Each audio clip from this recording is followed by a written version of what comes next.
Cool. So tonight I'm going to talk about architecting for iteration in product engineering. As an introduction to myself, my name is Matt Spitz. I'm the site lead at Dropbox New York. Since opening a couple years ago, we've grown from about 6 to about 65 people, and we're working on a number of products across infrastructure and product engineering. So let's start with a question. What is product engineering? So product engineering is the art of building products that deliver maximum value to users. These users can really be anyone. They can be internal users, they can be external users. You could even consider users of an API being users as well. But for this talk, let's just consider things like web pages and apps and stuff that normal folks use.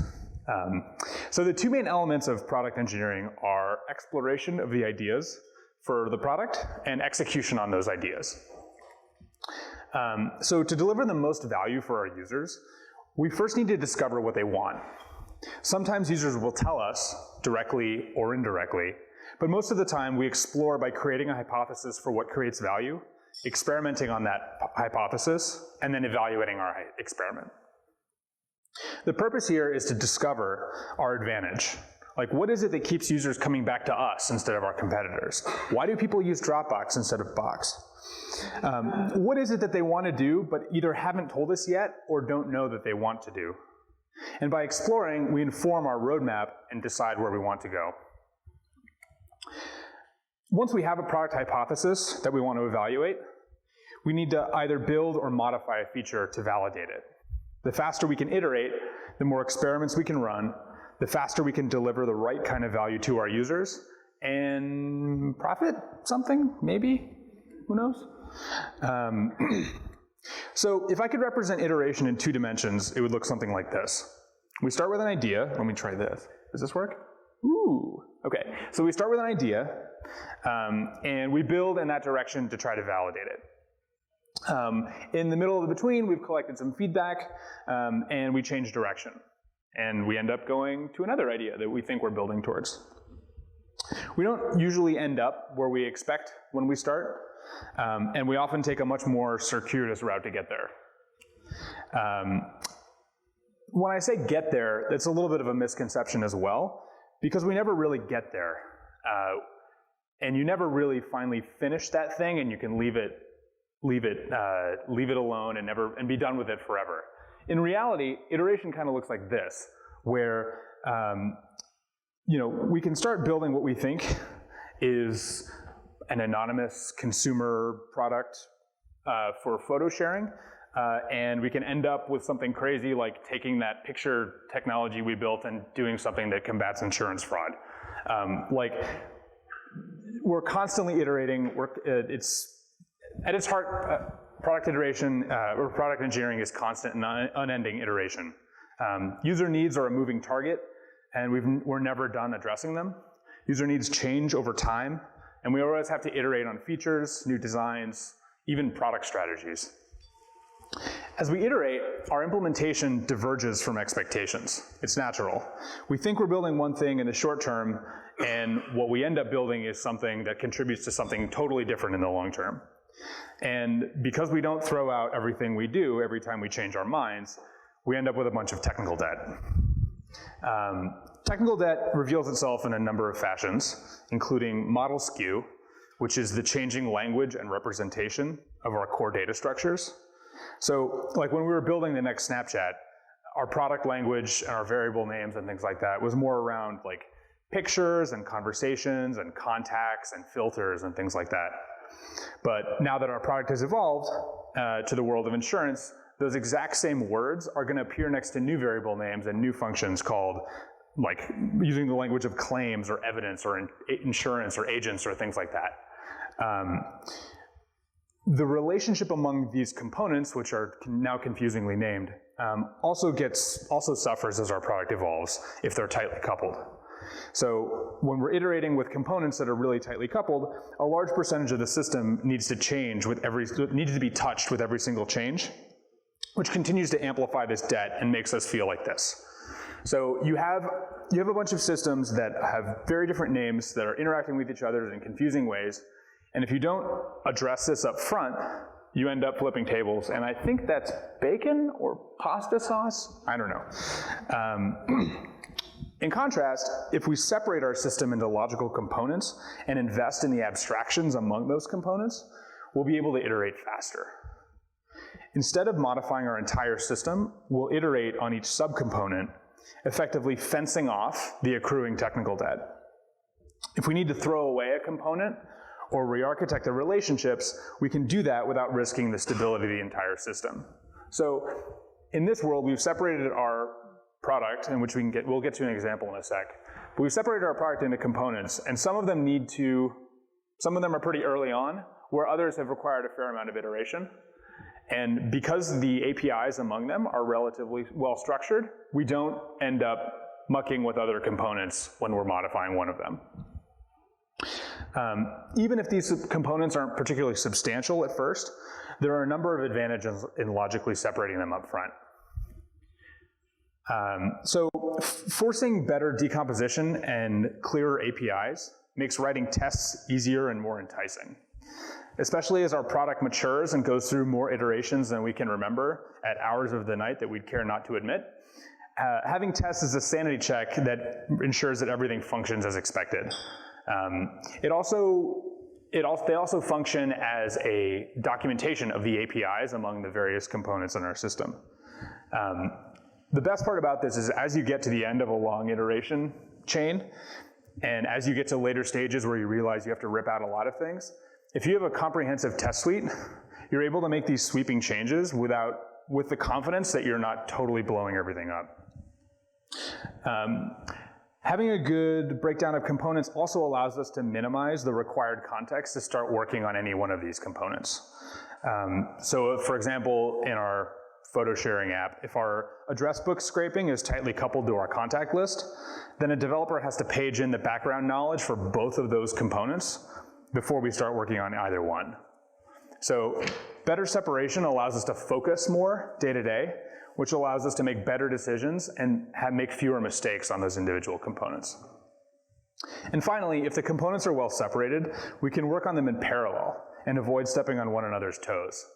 And this might not be a big deal at the beginning when you have a very small team, but as your organization grows, having people who need to have context on a lot of different parts of the system is frustrating because it takes people a long time to ramp up, and it's dangerous because you end up with one person who's the only person who knows a particular system. Anyway, let's take an example, and this is awesome that Danielle taught us how to collect location information in the first talk. I've got a great new feature idea for Facebook. Let's say that I'm out for dinner with some friends and we're looking for that perfect nightcap. My product hypothesis is that I would like a recommendation for the next place to go. So I'm gonna build this feature in our app and see if this is actually something that people want. It's like, not quite social yet, but it's definitely mobile and local, so it's gotta be cool. All right, so our system looks like this. We've got the part that calculates the user location, which we know how to do now, so we're all set. So we know what to base our recommendations off of. We'll have some sort of matcher, which pulls in whatever we need to know about the user, which we'll call stored in a user profile. And then whatever locations that we would consider to be eligible as recommendations. There's a little bit of basic eligibility criteria here, like the places probably should be open. We may want to do some more complex filtering, like I will only recommend bars after restaurants, or coffee shops after museums, or something like that. But anyway, so we do all this stuff, and we have some crazy matching logic, and then we push the notification back up to the user. Great? Okay. So we still haven't written any code yet. This is just kind of what we're thinking about. In our first version, again, taking the hypothesis that this is useful to somebody, we'll implement this maybe all client-side in our mobile app. We need to build out the location calculation part, again, already done. But we can really just hard code a few recommendations for if I'm at Kmart, I really want to go to Starbucks afterwards because anecdotally in our system, we know that people do those things. Or you could even just have a well-curated list by someone who knows the awesome places to go after Kmart, which is probably Starbucks. Anyway, the point is that most of these pieces, especially like notification, that's trivial. You're already in the app. Location, well, not trivial. Now it's trivial, but it's all in the app. The whole thing is all there, and these pieces are all trivial, but they're logically separate, which comes into play later on. So great. So it looks like users are responding to our initial test. So we're going to bring the location calculation server side, so we can iterate on it faster and put in more locations. So what does that look like? The color scheme here, by the way, is white stuff is unimplemented, purple is like lightly implemented, blue is a little bit more implemented. Hopefully that was natural, but I'm not so good at design, so I just wanted to put that out there. Great. So people are responding, and that's great. And we want to take this and move it server side. This is not a very substantial change, but it requires taking all these components and moving the other side. And now we've done that. So that's pretty easy. But now we actually want to iterate on this architectural improvement that we've made. And we want a dynamic list of locations. We don't want to just have Kmart and Starbucks hard-coded. Maybe these are still curated, but at least it's a lot faster to change. We can have a bunch of really hip people sitting behind a CMS. So we're still only recommending, I was going to say bars after restaurants, because that was my original idea, but we're only recommending coffee shops after department stores. But our team can broaden the test to include more stuff and see what types of places people are responding to. Okay, so we've got some more things in the system. People are responding, things are going well. And now we want to flesh out the location filtering a little bit. We don't want to recommend just department stores and coffee shops. We want to include restaurants to bars. We want to include museums to coffee shops. We want to include errands to whatever people do after they do errands. So what we'll do here is, we want to enhance the location store a little bit, maybe make it easier to input new information. And then we also want to build some sort of state machine in the location filter such that, given the fact that I'm at this type of establishment, these are the sorts of establishments that I'd want to consider next. And finally, now that we're being a little bit more smart, maybe we don't want to just take the user's current location into account when providing recommendations. Maybe we want to personalize them. So in this iteration, we'll incorporate a little bit more signal from our user rather than just their current location. Maybe the previous locations they've looked at, whatever the other stuff they've done in our app, all the scary stuff that Danielle was talking about, but it's totally cool. Maybe like whatever interests they've indicated in other venue types or anything like that. Sorry, I don't mean to pick on you. Cool, and now we've got this. I've got a recommended great venue. We can go to the party. This is totally contrived, of course, but you'll notice that each step along the way, we were able to ship something that allowed us to learn more about our users and learn more about how they use our product, while encapsulating the development into very clearly decomposed components and iterating on them separately. And by separating our components, we're better able to anticipate changes to our product. We start with a simple implementation for each component, even if it's trivial. And we know we're going to use something more complex down the road, but we can always throw out that component. We can always improve it independently if we have clean abstractions. We can always make it more robust. And in doing so, ultimately, we're able to accomplish our goal, which again is delivering the value to users and learning more as quickly as we can. Thanks.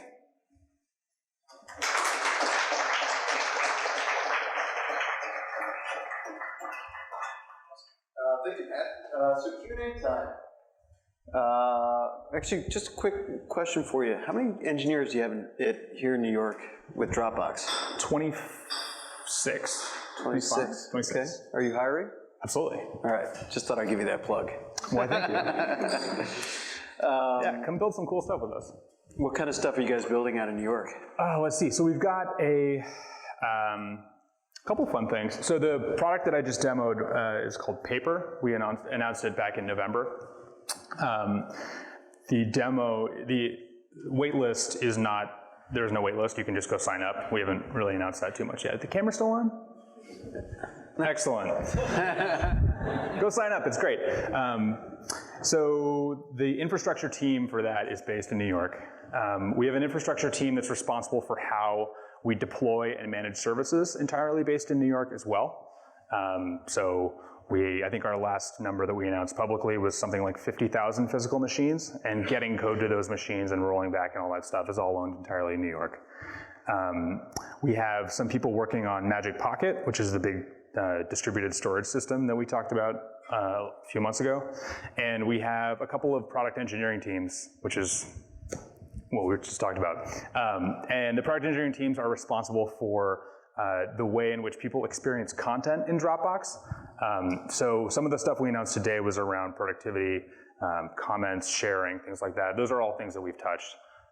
We own if you get a shared link from Dropbox, we basically own all those experiences, and then also the experiences of browsing content and experiencing content within Dropbox from our website and mobile apps. It's cool. Come join us.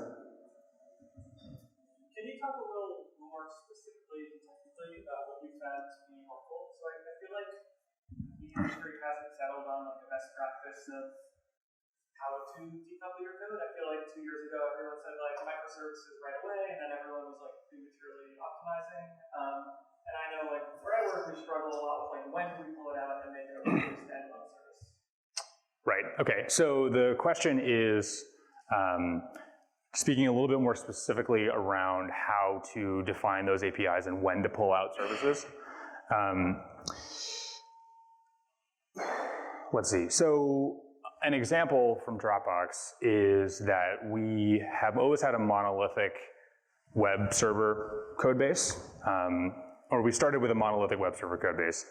And that means that like not only was the business logic for every single page, but also the infrastructure logic for our sharded internal database system is all like client side, it's all there, it's all one big code base.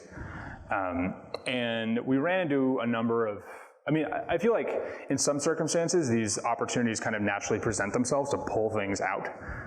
In our case, we ran into some pretty serious performance issues.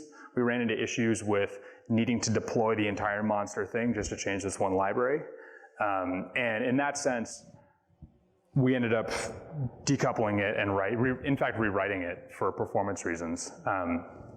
Sometimes they present themselves. I agree, like, when I say that we want to like split up things into components, what that means is that doesn't mean that every single one of those is a little service with its own API and a big RPC framework that rips between them, and you have to manage all the myriad failure domains in terms of communicating among those things. But I think if you think of things logically and in terms of like, rather than having that whole endpoint that does all the matching and all that stuff start as one function, started as a bunch of different functions. Maybe those become services later on as you have a user profile service or you have a location collection service, and undoubtedly they will be, but the clearer you define your APIs up front and the more, I guess, there are certain language features as well that in certain languages allow you to be more defensive with your programming and give you the tools to encapsulate things. Whether you use them or not is up to you, but hopefully that's a reasonable answer. Yeah. Oh, sorry. Sorry, I guess a related question. I'm curious if there are parts of the stack or slices through the stack where certain common technologies, not referring to bus, you find are better or worse, or whether you give you more options to implement your system like this. Cool. So the question is whether there are particular technologies that lend you to do this or don't. I think that there are. So I'll provide two examples. One, I think that everybody hates on Java. Nobody likes to like Java. And I think the reason for that is that there are a lot of people who studied Java in school, or it was the first language they got to, and then they picked up a dynamic language, and man, we don't have to worry about the compiler anymore, everything is great. But then when you're forced to write something in Java, you end up writing everything as public, everything is mutable, you have all this state that you kind of have to keep track of, and you're not like taking advantages of anything that the language provides you.